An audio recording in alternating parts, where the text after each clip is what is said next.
Hi, it's me again with Corel Tips and Tricks. Just yesterday I made a video and I commented in that video that there's nothing in the center of this. So we're going to put something in the center. And you know what? I've shown how to draw that. Let's just do this. Let's, well, I want to get rid of all those little pieces. So let's just start from scratch. In case you didn't watch the first one, it's pretty easy. Rotate that 30 degrees. I held down the control button to make it perfect. Then I'm going to hit P, which is pretty important. Then I'm going to draw two rectangles and Control D and then rotate it 45 degrees. And then weld that to make that shape. And then I'm going to bring it down to right there to the node. Make sure you're the node, that make sure it's in the center of the page.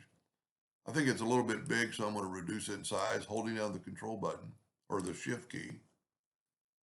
I'm going to zoom in here. I'm going to get a 2-point line, go from that node to that node, holding down the control button after I move it. And I'm going to try something different this time. Then I'm going to take a rectangle, and I need to know how wide that is, just like yesterday. And I'm going to go from there to there, and I'm 2.87. So I'm going to make this 2.87.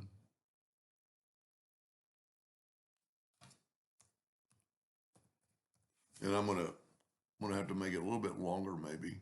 Holding down the shift key so it'll grow both directions, and hit P, rotate it that 30 degrees, and then delete everything on the outside of that. I'm going to do this one. I'm glad I did this because now I'm going to do it a little bit different. Draw a perpendicular line, hit P, and I'm going to delete everything on this side of that line with the exception of that. I'm going to keep that and see if that's going to change anything. I'm going to delete that.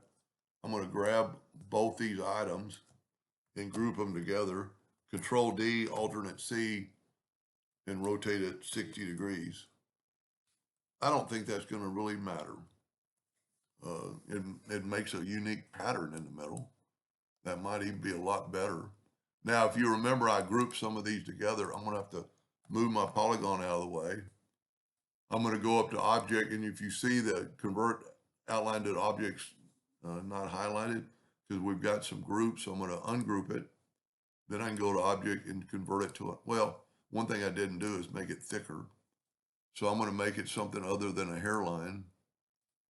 Make it a little thicker than that. That might be too thick, but that's fine. Now I'm going to go up to Object, convert the outline to an object, and left click, right click. Now I'm going to weld it. I'm going to select everything. I'm going to weld it. And by welding it, it got rid of all those parts. This might even work better. I'm going to make it like 10 inches tall just so it'll fit on the page. I'm going to hit the plus key on the keyboard. I'm just going to move it up, get it pretty close. And then I'm going to grab this outer part of that node and have it go right there. So really, I've still got those pieces kind of hanging over, but it's fine. Control D, alternate C, rotate from the center. Well, you know, I forgot why I was doing the video. I want to put something in the center of that. So I'm going to take my virtual segment delete key and delete that. And I could delete these lines at this time. You could do it either with a virtual segment delete key, which is probably the best way. You could do it with the shape tool, but sometimes you run into trouble grabbing too many nodes. Now we're still in the center of the page. So I'm going to continue that pattern, Control D, and make a duplicate 45 degrees.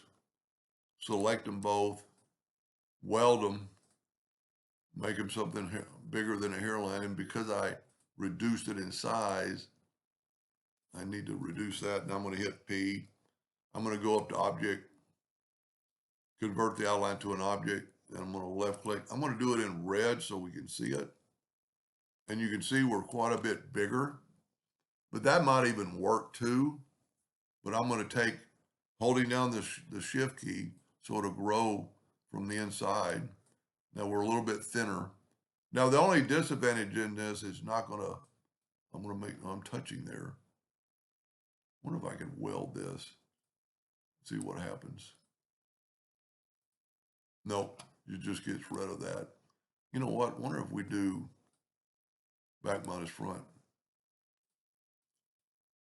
That worked. Look at this, going to be pretty nice.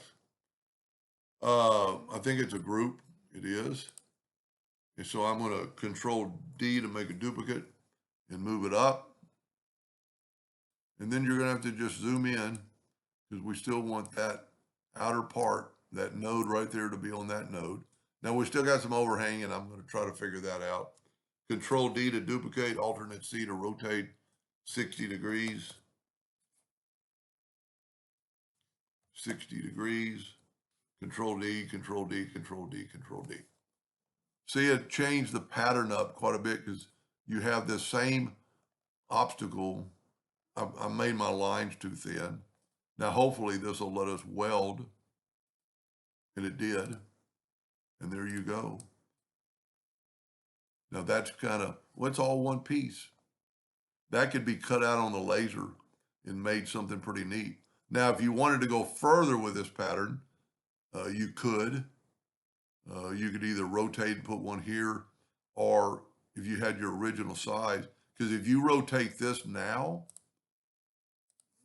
Control D to make a duplicate and move it up to the pattern. Woo, I had to move this up to the pattern. When you rotate this bigger unit, it's going to have a blank spot. I need to grab that node right there.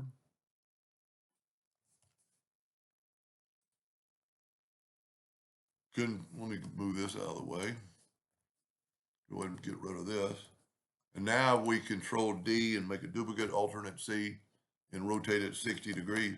You're going to have this blank spot, which could be good or not. But if I would have kept the original, I could have put the blank spot in there. I could have put it in there before I rotated. That's pretty cool. See if it won't weld now. To get rid of those lines. That's pretty cool.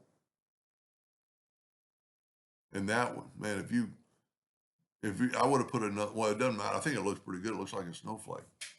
Anyway, I hope that helped a little bit. Thank you for watching.